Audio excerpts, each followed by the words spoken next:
All right, bear with me, y'all. This down is a little wild. So what I'm seeing, hearing is that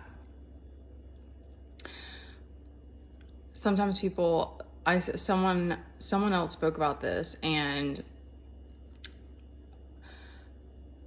I don't fully understand it, because I don't fully understand I don't fully understand how it is that we even use each other's energy, like siphon each other's energy, because it's you can't see it. But there's something that happens when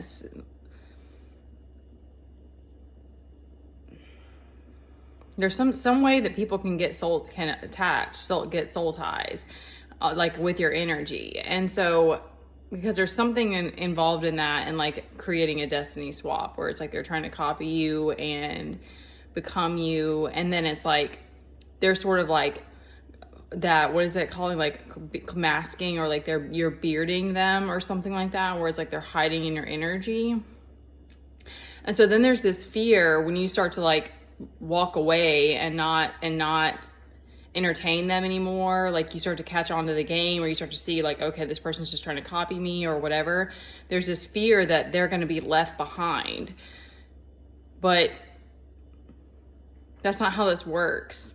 Like, in a sense it is, because it's like you choose, who's going to be in your I always use that terminology, like who's going to be in your chariot. But it's like, you're not being left behind.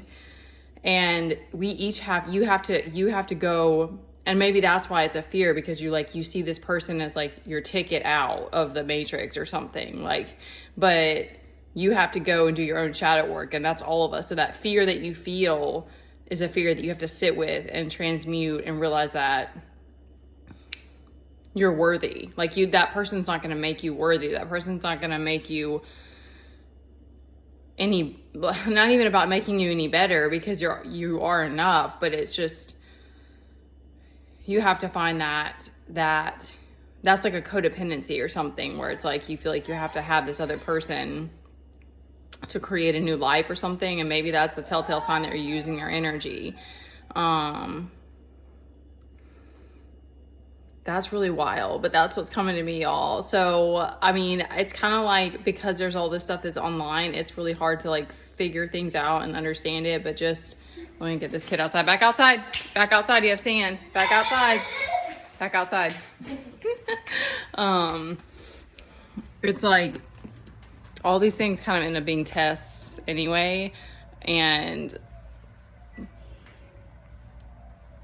staying to yourself and what you know you're meant to do in your mission, even if that means setting strong boundaries to others, it's like, that's how we're teaching each other. So coming back to that knowing, to me, is always the answer, because it's like, we all have to find our own sovereignty.